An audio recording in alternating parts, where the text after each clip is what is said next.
Welcome, adventurers! This is going to be a real quick video on how to blend materials in Blender because I couldn't figure it out for the longest time and now I know how. So this is the short and long of it. You can see there's a lot of stuff, but it's really not that complicated. So to start off with, baking textures. This is just like the colors and stuff. I'll go over baking separately, but this is blending your materials so they have that like little gradient line between them, and it's not like hard edges like what? This one? Is that one? No, this one. Yeah, these are just layered on and applied to different places. This is actual blending, as you can see, like the colors fade into each other. It's not perfect because this isn't high poly enough, but it's enough that it makes a difference. And to do that, it's just this. Basically, it's all mixed shaders. It's always mixed shaders because you're mixing two shaders together, but to get the proper gradient or the proper like blend you want, that's where all this extra crap comes in. So all these little group nodes, all these little green ones, are materials that I've set up. Just those little materials you see. Like that one, I'm really proud of that gray stone. That looks great. The rest of these are a little off, but I like that one and the brown one. They're just plugged into these little colors mixed in, and some of them are metals, so they're metallic. Oh, tab, yeah. You tab in and out of the groups. So I made all these individual materials and then turn them into groups for this mixing, and then you just plug them in. So you get a vertex color node. You just shift A, search vertex color, and you plug the color into a separate RGB. So vertex color, separate RGB gives you 3 slots. Problem is that gives you basically four slots for materials to go in, but there, as you can see, there's ways around that, and I'll show you that later. Basically, you separate the RGB, grab mix shaders, and I'm going to show you the whole process from where I start with this. So I need to make one more of these rock pillars. I'm going to not duplicate this one because I already duplicated it. I'm going to make a new texture. So I'm actually just going to literally copy this so it has all the information, and then just change the number so it's 5. Name your stuff is important. So this is number 5 color blending, and to start off with, it would look a lot like this. This will take a second. I'll be back in one moment. Okay, and back. So I unplugged all the stuff. So you have all your different materials, and I organized them. So these are the rock textures, these are the metal textures, and I'm actually going to use all 5 of the rock textures on this last one, and then one metal texture because I used a lot of other stuff with the others that will be seen eventually at some point. But, so you unplug them all, and you have this black. This is a product of these vertex colors, and these are groups. So if you go into vertex paint, and you have to be in the second tab because that shows you the data for it. These are the vertex colors for this. Now, every time you use a vertex color group, you need a set of vertex color data for it. So that is this one. 4.1 here is 4.1 here, as you can see. And if I paint this, it's going to affect it. I don't want it to affect it. So I need to put new textures into this, which is going to be these two. And this is going to be WRP, Warm Rock Pillar, color. I should say VC for vertex color, but 5.1. Oh, wait, not percent point 1. 5.1. And this is the same thing. 5.2. This is just how I've been organizing, but just make these and name these so you know which one is which. And for every, like I said, for every one of these vertex color groups, you need vertex color group data to put in, because if you paint over old stuff, it's going to affect the new stuff and the old stuff you painted. So now this is taking the vertex color data from this, which as you can see actually looks like this because it's a duplicate. But now if I erase this, if I go back and like paint this black, just real get in there and get rid of the colors. If you click up, see, it doesn't affect it. That's what you want, because you want to be able to change individual data groups. And you can do this with as many textures as you can handle on your computer, because I'm pushing the limit with these. At least I think I am. I've gotten a little bit of slowing when I've done a lot of data stuff, or with a lot of texturing stuff. So, with this, the shader because when these are plugged into the factor, this red means any red data is going to change this factor. When it's at 0, when it's black, meaning 0 red data, it's just going to use whatever's in here. So if I plug, gray rock's going to be the base for this one. If I plug my gray rock into the top is 0 for red, meaning the whole thing should, other data, 1 second. This, make it black. Yeah, make sure you have all your vertex colors reset.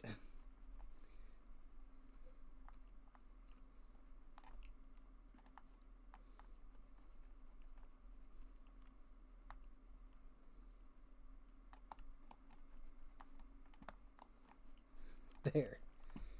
Okay, so it's all black now, so it comes out as the gray stony texture on the rock. Because it's all black data now. There's no other color data in the vertex groups. Make sure you're on the correct vertex group for whatever you're painting, and then you pick a second one. So I want to do, layer 3. Layer 3 will be good. Layer 3 for the first one, and you just crank the red data. So now, whatever you paint is going to come in as 100% red. So if I just put a big streak of red right there, now when I switch back, ta-da, there you go. See? Big streak. And then you just paint layers. And I actually like the size of that layer, so I'm going to make it that big all the way around. Now, the ins and outs and specifics of it I'm going to cover real quick because there are a couple little catches to this. I'm going to make one more. I'm actually going to make this 50 again so it's bigger. Zoom in, and then one strip of the same stuff right down here, and then maybe one more at the top. And normally, I'm sure there's not a crazy amount of situations where you'd be painting like 20 different whatevers onto the same object, but I just happen to want this layering pattern for these objects, so it sort of just came up, and I had to learn. So I'm doing this so other people don't have to struggle to learn and watch like 8 videos to figure out what's going on. You paint like this, and you just layer it all on. And it's beautiful. It's great.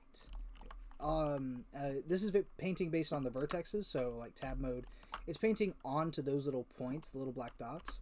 So if you want it to transition a little smoother, add more vertex and then like lower the scale so there's less. So when you paint, it's like a faded version. But so here's the other trick. So let's say I'm gonna add in now. I'll add in my layer 1. And say I want to get it real close to what I already painted. So remember, just keep track of your factor groups. So this top one is red, the green goes to the second one. So if I take out red and add green in, now it's just going to paint with the shader that I plugged into that node. Like that. But if you keep red in and then just crank the green, it's going to paint with both. And while that's not completely visible there, it's definitely going to like show up. Because the other thing is right here, you can see that's yellow.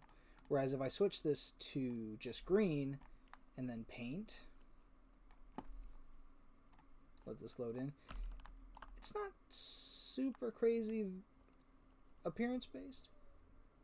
We'll get more into that later. But the biggest thing is keep your colors clean, because this is the other thing. When you get 2 colors that are in this vertex group close together, like if I do this, it's not super apparent because these colors blend a little bit, but there's a little bit of gray in between this bleed line because in the vertex paint, it's growing straight from green to the red with little transition. And red and green aren't that like far from each other, so it's not super apparent. But with other sets of colors, depending on what your textures are, it can be very apparent. I wish I had thought through and picked better colors to show that, but it's okay.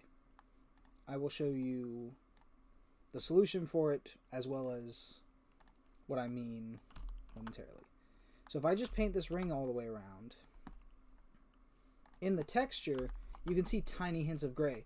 It's very like faint, but you can see there's a very harsh line. And this combination color is just how you fix that. Because if you paint those edge nodes with it, it makes it yellow, which gives a smoother transition. I promise this worked for other ones way better than it is right now. But I'm doing this anyway because it does help. So when you have two of those close colors together, you just paint this and it transitions a little bit easier.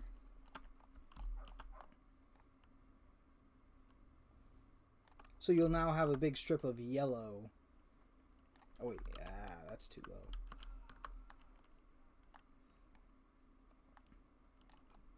That's good enough for me. I'm happy with that little curve. There we go. So I'm going to paint more. Oh wait, it wasn't painting my thing. Why was it not painting my yellow? Ah, there. That's much better. Yeah, when I backspaced, it did that. Yeah.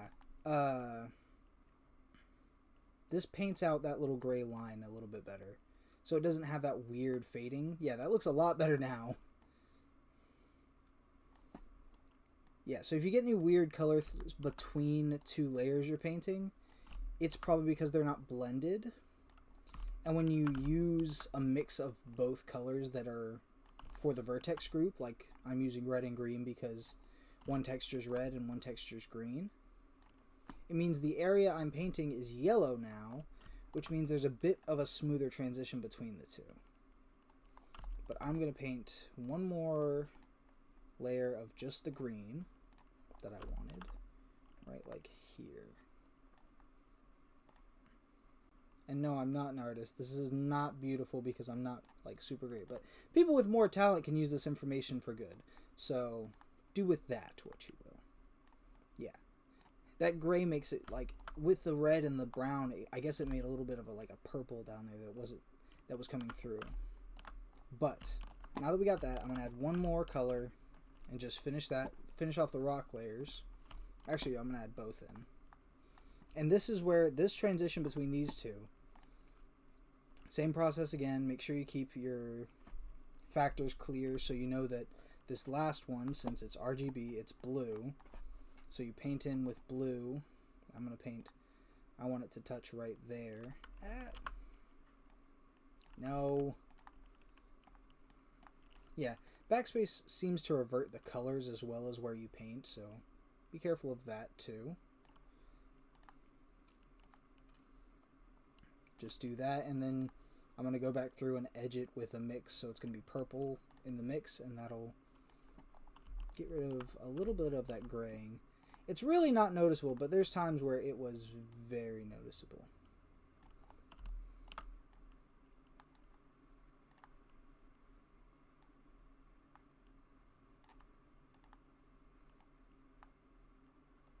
There we go. And I just check my colors here. I don't know why. Oh, green and blue. That's why. Yeah, make sure when you're blending between two layers, you have both the correct colors. Because like if I took this that's a mix of green and blue and painted it like near the red, you'd get like that. And there you can see the that transition a little clearer, where it's no gray, it's just weird. So remember that. Remember to check your colors when you're mixing stuff. And if you ever want to get rid of stuff, you just paint black on and it will give you the black color back. But now, switching between these. So all this stuff for mixing layers doesn't apply when you're going from one set of colors from a vertex color mix to another one. So when I switch to this one, now it's all black again. Meaning this texture, this is what's on there, is the new base color for the rock. So you no longer have to mix between colors with this unless you're mixing between these, because this is your new base coat. So I'm going to add in that last one more time. And now when I mix it, when I like add it to the layers, I don't have to worry about none of it. So I crank my red, pick a spot. I'm going to pick right underneath this. add my brown in, and just coat it. And now you can see, like, it's bleeding directly into this. There's no transitional period between the gray and the other colors because there's no transition, because this coat I'm painting on is the base. Vertex colors are treated separately, and that's the other thing. If you really wanted to, for every one of these layers or these materials you wanted to use, you could make a separate vertex color, and then they would blend fine. You just have to paint on your vertex color, but you'd also have to make all those vertex colors. And I might try that eventually and see if it's any different or if it works really well, but you just remember that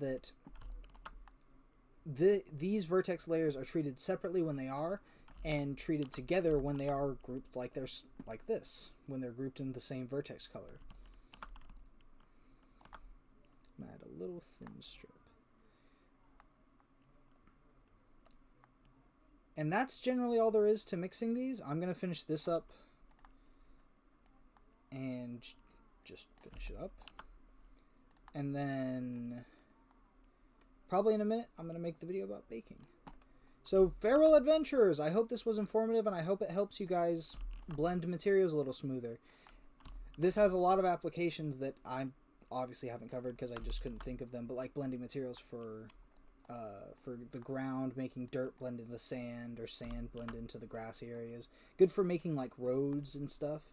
There's a lot of applications of this that probably aren't obvious at first, but when you get there you realize, oh hey, I need to know how to do this. So I hope this helps. Farewell adventurers, and I'll see you in the next one.